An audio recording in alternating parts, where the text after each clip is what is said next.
السلام عليكم ورحمة الله وبركاته. معاكم انجي سكين ودي قناتي. ان شاء الله النهاردة هنعمل رز معمر باللحمة الموزة. معايا طاجن فخار بدأت غلفته بالزبدة. بعد كده معايا 5 كوبايات ونص رز مصري مغسول ومتصفي من غير نقع، وضفت له معلقة كبيرة من الزيت ومعلقة كبيرة من الملح ومعلقتين كبار من الزبدة الجاموسي. هنا بدأت قلبتهم. بعد كده بضيف اللحمة الموزة اللي انا سلقتها في الفيديو اللي فات، وعليها بعد كده رشة من الفلفل الاسود. هنا بنخلي الرز فوق شوية من اللحمة. بعد كده معايا 5 كوبايات من اللبن الحليب، وضفت كمان نص كوباية من المية المغلية علشان الرز معايا مش بياخد مية كتير. بعد كده لو احتاجت ان انا اضيف مية هضيف، لكن هو مش هيحتاج اكتر من كده.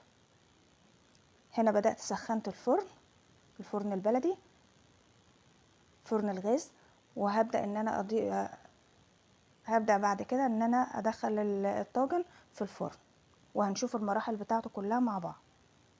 هنا بنظبط. بعد كده هنبدأ ندخله الفرن. هنا طبعا بناخد وش الاول، وطبعا هو بيغلي من فوق ومن تحت. بعد كده اول ما بيتشرب بنبدأ نهدي النار وبناخد التسوية اللي احنا محتاجينها، طبعا لان الفرن اول مرة استعمله فحرق الوش من فوق. ده اول استعمال له. هنا ظهر بالشكل ده، ما شاء الله طعمه جميل. دي طبعا اكلة تقليدية عندنا في ابو سكين في العيد، دي اكلة رسمية كده عندنا في العيد. هنا بدأت قدمته بالشكل ده مع الشوربة.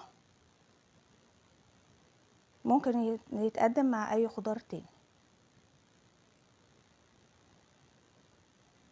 هنا انا كنت شلت الوش اللي كان اتحرق ده لان اول استعمال للفرن، وبصراحة ما كنتش عارفة استعمله ازاي.